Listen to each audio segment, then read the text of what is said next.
Over the years, I've done a few different presentations, all titled the same thing, typically called the hat trick for locking in gains. So I'm just going to go to the YouTube channel. We're just going to search hat trick under the PowerOptions YouTube channel. And you see we have some videos, ways to hedge a stock position, the hat trick for locking in gains, follow-up to earnings season hat trick, 5 years ago, 2023's hat trick for locking gains, something that I always like to revisit. And we're going to revisit that right now. Now, Paul didn't have a specific position, but he was asking about the hat trick itself and a certain question on why one would do that. Let's take a look first at what the hat trick is, and then we're going to take a look at Paul's specific question. I'm going to use Palantir as an example. As one of our customers, Hannibal, just sent me a question related to many adjustments with a calendar spread mimicking a married put that he's doing on Palantir, and what can he do to adjust the position now. Let's just go to the quotes page. Palantir is currently almost at $79 per share. It's had its ups and downs. It's a fairly volatile stock. I believe it was down into the 30s or even below 30, even just a few months ago, maybe August or September. Let's just take a look at the 3-month chart here. And recently we see the low down at about 65, just about a month ago or so, or half a month ago. And at that time, we started to see the little MACD bottom that we talk about from time to time. As we bottom out at the Bollinger Band, we start reaching up towards the SMA 20, my apologies, and we get a MACD crossover here. Looks like a strong bullish trend coming off of a recent decline. We're at 80, dipped down to 65, back up to 80. Let's say around this time period here, right after the MACD, or right when the MACD was bottoming, we went in and we bought stock close to $70 per share, which is now trading at 80, a little bit more than a 10% move. What essentially is this hat trick for locking in gains? Well, the first step is, if I'm looking at the married put technique, we know that we can enter Palantir right now. We can buy it at 80. I might buy a 6 or 7 month out 100 strike put, pay $30 for it, and I'd have about a 10% risk on a position that cost about $110. So a little bit around 9% risk on the trade. But it's guaranteed. I can't lose more than that even if the stock falls 50%. And that's the benefit of the married put approach and the long-term put that's slightly in the money. You've heard me talk about that before.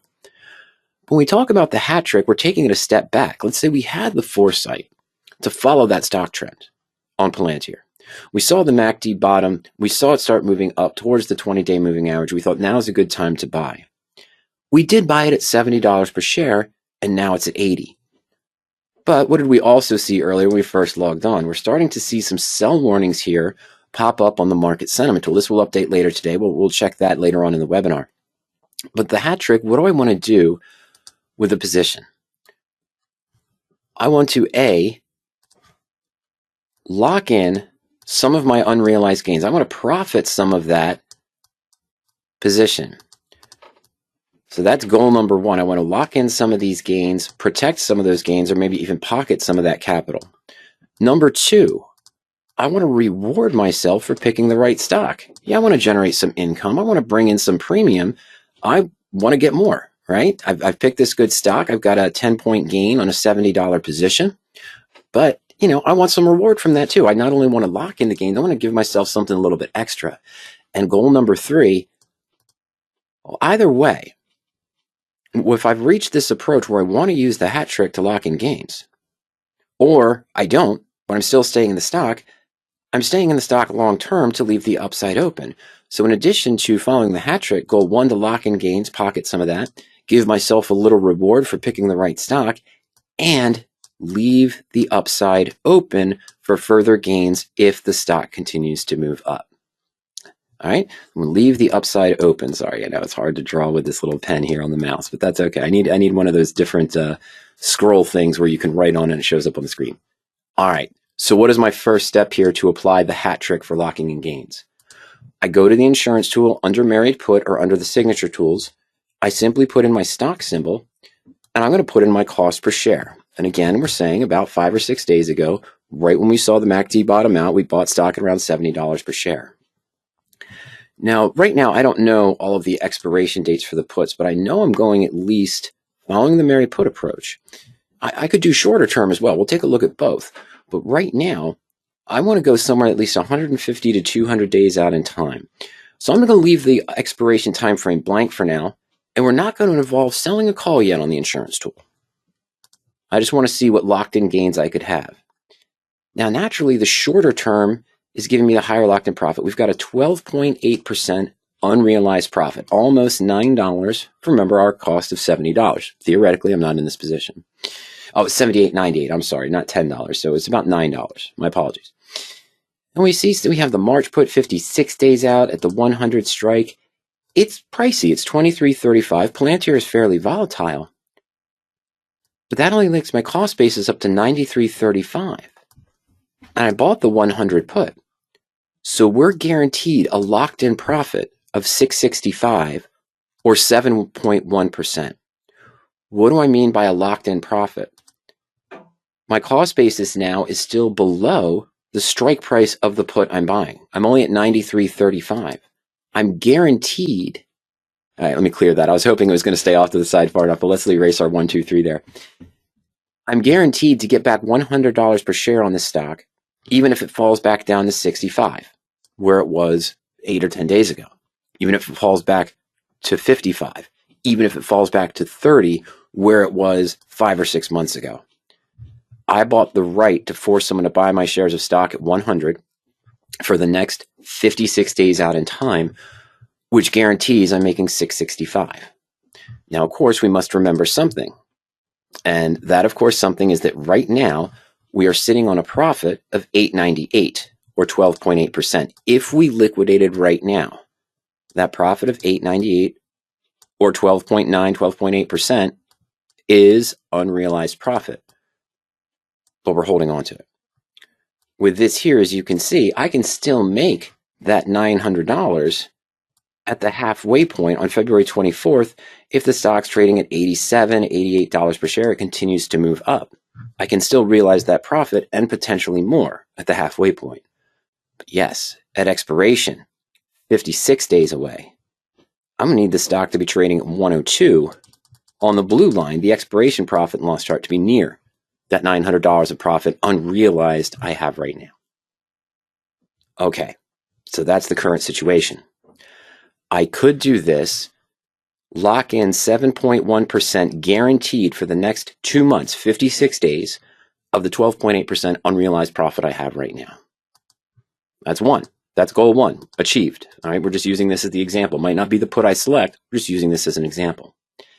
Now, what else did I want to do? I want to reward myself. I want to give myself a little treat because I picked the right stocks. Let's go to the call chain. Actually, let's go back to the insurance tool. And we're going to keep the March expiration. We'll still see the 100 put there. But I'm going to add, let's go to February. Even if it has weeklies, I'm going to go into February. We're going to go maybe 14 days out in time here. So I'm going to add the call in. All right. And so here's the 80 put. Didn't lock in as much profit in this case, and that's fine. But it had a lower price. So now I can sell the 80 call against it, but I probably want to be higher, don't I? I probably want to be at the 85 strike in this case, but this is at $795. 14 days out, 89 strike. It's pretty close, but let's go to the February 14th, 14-day 85 strike. Where are you? I know there's a lot here. Okay. You know what? Let's just go back to our original custom spread, and let's do that. I want to go February 7th expiration, 14 days out. Remember, we still have our married put that we first selected from the insurance tool, that March 100 strike put in the money. And I'm going to go higher up, though, because I don't want to sell a call too far below the put strike price. So I'm going to go with $1.58 here in premium by selling the February 95 strike call. So we're going to get a little bit more than about 1.5% for this premium. I do have the 100 put. Normally I don't sell a call below it, but we're going to go with that higher premium right now, the 165, 163. Now, this increases that downside profit, doesn't it? To the downside, we're almost guaranteed a profit, even if the stock drops down to 30, of $828. 70 cents right now off of what my liquidation profit would be, and that's the worst case scenario. If the stock moved up to 95, at expiration, we'll be looking at a profit of $1,523. That includes the remnant price of the put that still exists. Okay? So I still have near the same max profit on the position, even if the stock tanks. A little bit higher, even if it drops back down to 70. It's almost equal at 871, 883 at halfway point. Okay. And if it just, stays where it is, including the price of the put, I could liquidate for $100 more. Remember, we had the unrealized profit of $898. Here we are at about $983. So just about maybe a little bit extra 80, sorry folks, to $90 profit. But if it does go up to 95, even if it goes up to 95, we're at that $1,500 range. What did this structure do though? I sold a call, rewarded ourselves. Now I did sell the call below the put strike price. Belief in 14 days that Palantir might not reach 95, even though I have the 100 strike put. I'm still guaranteed a profit, but it tails off up here to the upside because I sold a call below the put strike price. But that's okay, because in my target range, my expectation for the stock is that if it moves back down to where I bought it, or it moves up another almost 30 points from where we are right now, another 30%, I'm still in that $900 profit zone of my unrealized profit right now. So we achieved 2 goals so far. Locked in the gains, paid a price to do it, paid $23, but we locked in 7.1% guaranteed profit initially. Then we rewarded ourselves with that little bit of premium, but what haven't we done yet? I have not left the upside open. So how are we going to do that? Well, I'm going to look for a call now, not to sell. We're going to look for a call to buy that's half the price. So I'm not going to collect as much premium, but it's half the price or less of the 95 call with the same expiration, 14 days out to February 7th. I have a feeling we're going to be going to this 110 strike, and I don't want to do that. The 100, oh no, it's 105. 110 is cheaper, but we're going to go to the 105. We're going to go 10 points on this one. We're not selling an extra call here. What I'm going to do is buy this call. We're going to buy 1 strike. We're just going to use the midpoint price at 78 cents. And now what have I done? I haven't locked in as much profit as I mentioned, but we're still guaranteeing. This is a guarantee at our near-term expiration that I'm still making $787, even if the stock falls back to $70 where I purchased it 8 days ago. If the stock stays where it is right now, we're going to make about $905, almost the same unrealized profit we have right now. If it moves up to 95, that short call strike price, we're at $1,400. And we take a little dip here between the 2 strikes, but if the stock does go up to that 110 value, we're still up at $1,500, $1,600, $1,700, and so forth. We've left the upside open. We have now completed all 3 goals. We locked in unrealized gain on our position, about $100 shy of the unrealized profit we have right now if the stock falls back to our original purchase price of $70 per share. If I left the stock alone and didn't do this, and the stock fell back to $70 per share, I'm at break even. Stock moves up, in this case, to my strike price, 95, big move, I'd make $1,400. But if I did nothing and the stock went up to 95, we'd have a $2,500 profit on those 100 shares. Now, if the stock goes up to 110, it pulls back a little bit. We're still at $1,000 more than the unrealized gain we have right now on this position. So at about $1,000. But yes, if I did nothing, if I didn't buy that March put, I didn't do the 95 call for February 7th and then buy the 105 call to leave the upside open, we'd be at a $3,500 profit. Well, pretty much a 50% profit on this position, whereas here we're only making $1,000. But if the stock moves up 50%, this 35% in the next 14 days is probably as volatile as it could drop another 35% or 50%, my apologies, and it could drop to $35 per share. Here I'm still making $750, no matter what. Even if the stock's at $35, you'd have a 50% loss on your $70 purchase without doing this. Is there such an event coming up between now and March or now and February 15th that could cause Palantir to do that? Probably not. I think it just recently had its earnings event. Oh, no, it's on February 3rd. So, with that in mind, earnings coming up on February 3rd, stock could really take off, or if it misses its earnings, it could really collapse. I'm in a position now through February 3rd where even if there is a collapse, I'm guaranteed to make most of the unrealized profit I have right now. I can still make $1,500. The stock moves up to 95. It moves up another 15 points, 16 points really, after that earnings event on February 3rd or during that time period between now and February 3rd. And we're at a $1,200 profit based on current prices. That's fine. That's $400 more than I had today. 300 roughly, sorry. 898, yeah, so 300. Let's be nice, $300. Now, if it does go up to 105, it has that 50% gain. I'm sorry, it's not 50, it's 50% from our purchase price of 70. But, you know, a good 25, 30, 35% move from where it is now at 80 to 105, right? 25 points on an $80 stock. Yeah, so we're looking up there at that $30% gain. I'm only making $1,000 where, again, I'd have a $3,500 profit on my position. In opposite direction, earnings don't come out the way we expect on February 3rd. The stock plummets, drops down below my purchase price of 70. I didn't lock any profit. Now I've got a 5-point loss, 10-point loss, 15-point loss. Whereas by using the hat trick for locking in gains, probably still making $750 in the worst case scenario, even if the stock collapses. That's what we show in the hat trick. Now, all that being shown, Paul's question was, I've watched the hat trick video, but if I do these adjustments, then I'm giving up profit to the upside and I'm taking away from the profit that I currently have. Right. Going back to the beginning. Going back to where? Going back to here. Let's take the calls out again. In this example, we have an unrealized profit of 12.8%. $898 on 100 shares. We have earnings coming up on February 3rd. He's absolutely right. And I'm admitting that. If the stock continued to move up, and let's say it goes to that 105 strike right now, again, 50% from our original purchase price, he'd be at a profit of $3,500 after those earnings.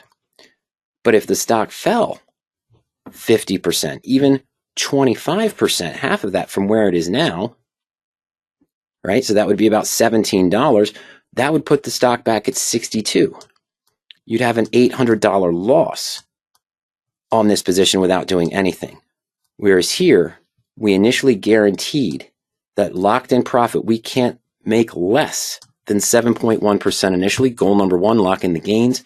Then we rewarded ourselves with that income, which put the profit up to $1,100 if the stock moved up, of course, to the 95 strike. We used the February 7th 95 strike. And number three, leave the upside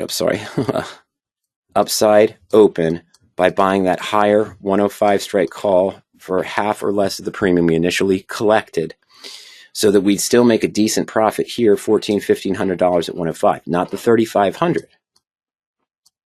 But I'm playing the volatile. I'm playing the outcome of a known event with an unknown outcome to still guarantee and lock in most of the unrealized profit I have now, even if the stock falls back to $60 per share.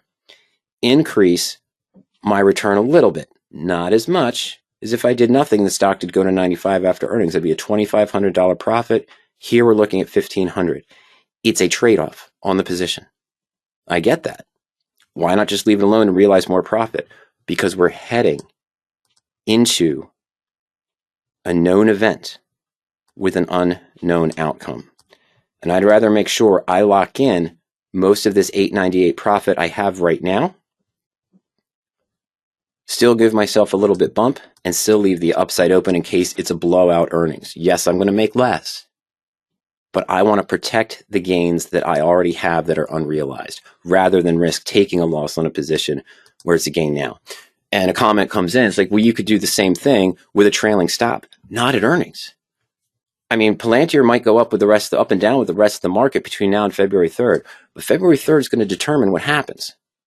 Those earnings come out. If the stop opens at 60, you put a trailing stop at 75. If it doesn't hit it before the earnings in the next 2 weeks or so, and you get stopped out of the position, well, it comes out in earnings and the stock falls from, let's say it's at 81 and it drops down to $62 per share. You just triggered a market order. That's all you did. It happened after hours or in the pre-market. So you have a market order that says, if the stock is anywhere below 75, get me out at the current market price. Current market price is 62. You're still locking in an 8-point loss from your 70 purchase. This is at a profit of 750. Guaranteed. The put is guaranteed. The stop order, the trailing stop, is not. It's simply a market order saying, get me out if it's ever below my price. And if it's 10, 15, 20% below your stop price at market open, you get what you get. You get what the market gives. They can't go back and give you that $75. It doesn't work that way. Buying the put does. Okay, so for Paul, the underlying answer for this is, if you come to me and you tell me that, hey, I do have a stock with an unrealized gain, but why would I do this to miss out on potential upward profit in this range here if I just left the stock alone? Actually, it's not even on the chart here, but you're going to be way up here at 3,500 instead of here at just 1,000. You're right. But what you're also telling me is you're planning on staying in the stock in potentially volatile market conditions and going through an earnings event, known event with an unknown outcome. The market knows exactly what you do. And you could see more profit, or you could see loss. With this setup, I see no loss. I've guaranteed myself most of the unrealized profit I have right now, 90% of it really.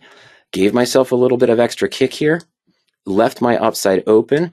Yes, you are correct, Paul. I'm going to make much less than you if you just hold the stock position and don't do this. And the stock does go up as you expect, but going through an event with an unknown outcome. Do you want to take that chance? That's the answer.